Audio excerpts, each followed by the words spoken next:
Fala galera, beleza? Aqui quem fala é o Diego Muti, sejam muito bem-vindos e bem-vindas ao Economia Ciência. Já vou pedir para você se inscrever no canal se não for inscrito e deixar o seu like aí se você já me conhece.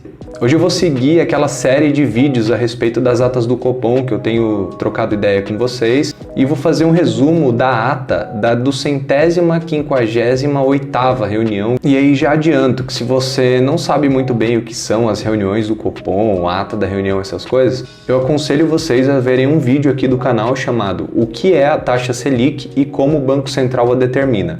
Lá eu vou explicar certinho o que é o Copom, como ele funciona e como funcionam essas reuniões. Outra coisa, se você não é economista, se você só gosta de acompanhar uma coisa ou outra, eu também aconselho vocês a verem um outro vídeo aqui do canal que se chama Como se define a taxa de juros no Brasil, regra de Taylor. Porque ela tem diversos conceitozinhos assim que eu vou falar um pouco aqui nesse vídeo e que talvez fique um pouco mais complexo. Mas não é nada demais também, talvez você consiga acompanhar sem precisar saber direitinho o que é a regra de Taylor. Mas vê lá o vídeo, dá uma força. Então vamos embora, pessoal. Eu tô com a ata aberta aqui, então eu vou ficar o tempo todo interagindo aqui com vocês e lendo ela, tá? Uma maneira um pouco mais dinâmica do que eu costumo fazer.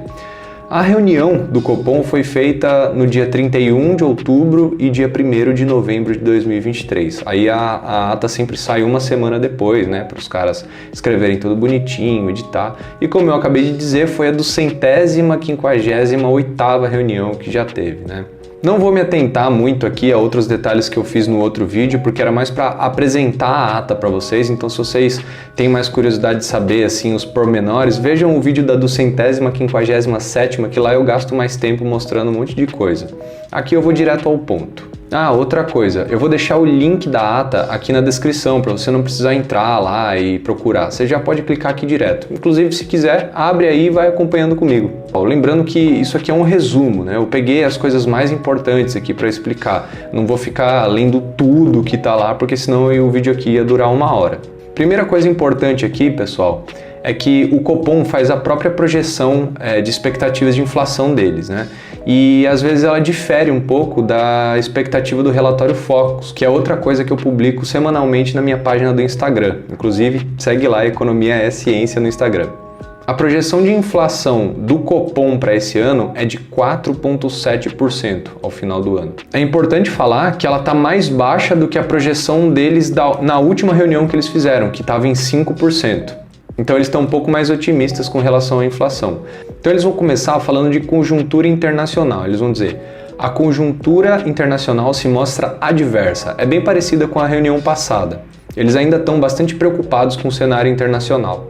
A estratégia de aperto monetário prolongado tem sido fundamental para conter a inflação mundial. O que está acontecendo? Não está tendo inflação só aqui no Brasil. Diversos outros países, inclusive os Estados Unidos, estão com problema de inflação e os bancos centrais desses países estão aumentando a taxa de juros para tentar controlar essa inflação. Não é uma particularidade do Brasil isso. E eles vão ver isso até como uma questão positiva, porque facilita o Banco Central daqui do Brasil de aumentar a taxa de juros. Só que daí eles vão dizer, por outro lado, o aperto monetário nos outros países pode trazer pressões sobre o câmbio e impactar o preço dos ativos domésticos. Por que isso impacta no câmbio, pessoal? Porque o câmbio ele vai depender da quantidade de dólares que tem aqui dentro do país. Quando a taxa de juros em outros países está alta, vale a pena para investidores internacionais colocarem dinheiro lá e não colocarem dinheiro aqui. Então se deixa de entrar dólar aqui, ou até mesmo se sai dólar daqui, porque o investidor, sei lá, tira dólar daqui para colocar em outro lugar, o câmbio aqui se desvaloriza e aí pode gerar problemas inflacionários por conta disso. Aí eles vão reforçar isso falando particularmente dos Estados Unidos, né? A elevação da taxa de juros de longo prazo nos Estados Unidos restringe as condições financeiras aqui no Brasil, porque ela impacta diretamente as taxas de juros das dívidas públicas de países emergentes, que é o nosso caso, porque quando a taxa de juros dos Estados Unidos, por exemplo, está muito alta, todo mundo vai investir lá, porque tem um retorno financeiro bom e é um país super confiável. Então o Brasil teria que aumentar ainda mais a sua taxa de juros para não perder investimento, que é uma coisa que a gente chama de prêmio de risco. Como o Brasil é um país mais instável do que os Estados Unidos, você tem que dar um juros maior para o cara colocar aqui, porque existe um risco a mais aqui do que investir lá. Aí eles vão dar uma observada no que está acontecendo aqui dentro do país. No que se refere à atividade econômica doméstica, o comitê segue antecipando uma desaceleração ao longo do segundo semestre, após as surpresas nos crescimentos observados no primeiro semestre por uma perda de dinamismo do setor de serviços. Porque o que aconteceu, pessoal? No primeiro semestre a gente teve um crescimento econômico acima do esperado, acho que muita gente falou isso, né? Principalmente porque o setor de serviços se recuperou muito bem, o setor de serviços é o maior setor da economia. Só que agora ele já está dando uma estagnada, então o que se prevê é que a economia deu uma desacelerada agora no segundo semestre. Aí eles também vão dar um alerta para o governo federal, né, para ficar espertos, vamos dizer. O esmorecimento no esforço de reformas estruturais e disciplina fiscal, aqui eles estão falando principalmente de reforma tributária e arcabouço fiscal. O aumento de crédito direcionado, que é basicamente subsídio do BNDES para outras empresas, e as incertezas sobre a estabilização da dívida pública têm o potencial de elevar a taxa de juros neutra da economia. Taxa de juros neutra é algo que está lá no conceito de regra de Taylor que eu falei para vocês assistirem no outro vídeo. Mas o que ele está dizendo basicamente o governo federal precisa continuar sendo responsável na questão fiscal, precisa colocar um arcabouço que seja crível e que ao mesmo tempo diminua o déficit e até zere ele em algum momento. Tem que evitar de ficar emprestando muito dinheiro para as empresas, porque isso diminui o poder da política monetária do Banco Central. Então é um trabalho em conjunto, não é só o Banco Central que vai conseguir combater a inflação sozinho. Mas tem uma notícia boa também, No mercado de trabalho, os dados referentes à contratação no emprego formal se mantêm em níveis elevados e compatíveis com um mercado de trabalho bastante dinâmico. Então o desemprego está diminuindo, o pessoal está conseguindo voltar para o mercado de trabalho, que foi algo que a gente sofreu bastante nos últimos tempos. A desaceleração na concessão de crédito, que é basicamente empréstimo, está em linha com a postura de política monetária. Então o que está acontecendo, né? A taxa de juros ainda está bastante alta, então as empresas não estão tomando empréstimo, e quando as empresas não estão tomando empréstimo, elas não estão investindo. Eles sabem disso, mas eles dizem, bom, esse é um custo que se paga para controlar a inflação, a gente sabe disso, está em linha com a política que a gente está fazendo, é para isso mesmo que a gente aumenta a taxa de juros. Aí eles vão dar um puxão de orelha no governo federal, eles vão dizer assim, o comitê vinha avaliando que a incerteza fiscal se detinha sobre a execução das metas que haviam sido apresentadas, mas nota que no período mais recente cresceu a incerteza em torno da própria meta estabelecida para o resultado fiscal, o que levou a um aumento do prêmio de risco. Então o que ele está dizendo aqui?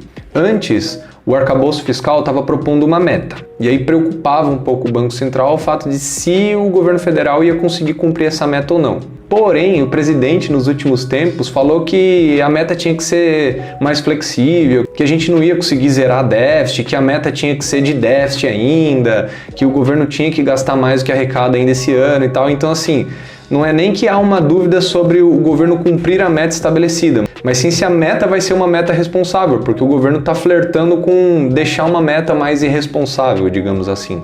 E também se salienta que algumas fontes de desinflação que contribuíram para o primeiro estágio de desinflação que a gente teve agora nesse primeiro semestre se esgotaram. O que é isso? A gente teve um bom controle de inflação no primeiro semestre, ela começou a baixar. Não vamos confundir desinflação com deflação. Deflação é queda dos preços. Desinflação é queda do aumento dos preços. Então, tipo assim, os preços estavam aumentando 5% e agora eles só estão aumentando 4%. Isso é desinflação. É isso que estava acontecendo no primeiro semestre. O aumento dos preços estava abaixando. Só que eles vão dizer, essa desinflação aconteceu principalmente por conta dos preços de atacado de bens industriais, que até recentemente ainda se normalizavam com o fim dos gargalos das cadeias produtivas. Então o que aconteceu, principalmente com o carro, por exemplo, né? Teve um monte de gargalo na cadeia produtiva, estava difícil de arrumar, sei lá, semicondutores, peças e tal, e aí os carros ficaram muito caros. Com a reposição dessas peças, os preços foram parando de aumentar, o que é exatamente a desinflação. O aumento dos preços começou a reduzir. Outra questão é que o preço de commodities agrícolas internacionais baixou no primeiro semestre. E isso é muito importante, pessoal, porque nós somos um grande exportador de commodity. Então, se você tem um cara que produz bastante produto agrícola, ele tem duas opções, vender para fora ou vender para o mercado interno. Se o mercado internacional está pagando muito caro, não faria sentido ele vender mais barato para o mercado interno. Então, se ele vender o produto dele aqui no Brasil, ele vai vender a preços internacionais. Como os preços tinham subido muito nos últimos tempos, os valores nacionais da comida também aumentaram. Só que nesse primeiro semestre, os preços se normalizaram e aí a comida também ficou um pouco mais barata. Então essa possibilidade de desinflação também meio que já se esgotou, os preços já estão normais. Aqui, então, ele está basicamente dizendo o seguinte, né? Além da questão da taxa de juros ter ajudado a controlar a inflação, teve questões externas também que agora não tem mais. Então a gente não pode simplesmente fazer festa e falar, ah, não, então pode baixar a taxa de juros aí que a inflação está baixando. Não, agora não tem mais alguns bônus que tinham para ajudar a taxa de juros a baixar a inflação. Tem que manter uma política monetária ainda contracionista. Portanto, as expectativas de inflação seguem desancoradas e são um fator de preocupação. O que é desancorada? Expectativa desancorada. Uma coisa é você falar assim, não, a expectativa de inflação é de tantos por cento e é isso. Beleza. Só que o que está acontecendo é que cada semana, cada mês, a expectativa de inflação é uma, porque o pessoal ainda está com muita dúvida sobre qual vai ser a inflação para o fim desse ano, para o fim do ano que vem e do outro ano. E isso é ruim, incerteza causa um monte de problema para a economia. Então eles veem uma necessidade de manter uma taxa de juros ainda alta para ancorar as expectativas de inflação. Para passar credibilidade para os agentes econômicos que vão falar assim, não, beleza, a inflação está controlada, eu estimo que ela vai ser de tanto no fim do ano e não acho que vai oscilar muito para cima ou muito para baixo, então eu posso fazer meus investimentos, etc. E aí na discussão mesmo sobre a condução da política monetária, ou seja, o que eles vão fazer com relação a tudo isso que eles dissertaram, o comitê avalia que houve um progresso desinflacionário relevante, mas ainda há um caminho longo a percorrer para a ancoragem das expectativas e o retorno da inflação à meta, o que exige serenidade e moderação na condução da política monetária. Eles vão falar isso diversas vezes aqui nessa ata. Eu não fiquei citando isso aqui para não ficar muito repetitivo, mas eles falam sobre moderação e serenidade, cautela o tempo todo.